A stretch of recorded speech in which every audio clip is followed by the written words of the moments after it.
পার্কস্ট্রিটের Allen পার্কের গণেশ পুজো নিয়ে ফের প্রকট হল তৃণমূলের গোষ্ঠীদ্বন্দ্ব। বিরোধী পক্ষের অভিযোগ, হাইকোর্টের নির্দেশ অমান্য করেই পুজো করল ৭ নম্বর বড়োর চেয়ারম্যান তথা তৃণমূল কাউন্সিলর সুস্মিতা ভট্টাচার্যের club BNB social welfare organisation. যদিও তৃণমূল কাউন্সিলরের পাল্টা দাবি, উদ্যোক্তা হিসেবে নয়, কাউন্সিলর হিসেবেই তিনি পুজো মণ্ডপে উপস্থিত ছিলেন। কিন্তু কি থেকে বিবাদ? গণেশ পুজো থেকে এবার তাদের বঞ্চিত করে সুস্মিতা ভট্টাচার্যের ক্লাবকে পুজোর অনুমতি দেয় পুরো কর্তৃপক্ষ।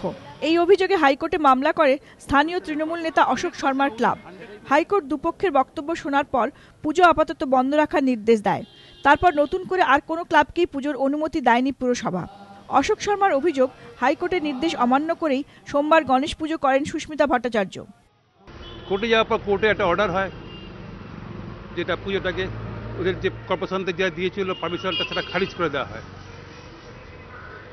তা সত্ত্বেও আমরা কিন্তু দুজনকে বলে যে আমি সত্য পুজোতে যাইনি, কিন্তু ওনারা আজকে পুজো করছেন, মানে কোর্টের অবমাননা করা হচ্ছে।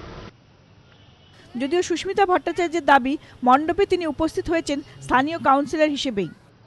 আমি এখানকার কাউন্সিলর, আমার ওয়ার্ডের লোকরা আমায় ডেকেছে, আমি এসেছি। মেয়র পরিষদ দেবাশিস কুমারের বক্তব্য, হাইকোর্ট আপত্তি করার পর কাউকেই পুজোর অনুমতি দেওয়া হয়নি। ঘটনা ঘিরে তৃণমূলের দুই গোষ্ঠী চাপানোতর তুঙ্গে। অর্ণব মুখোপাধ্যায়ের রিপোর্ট, এবিপি আনন্দ, কলকাতা।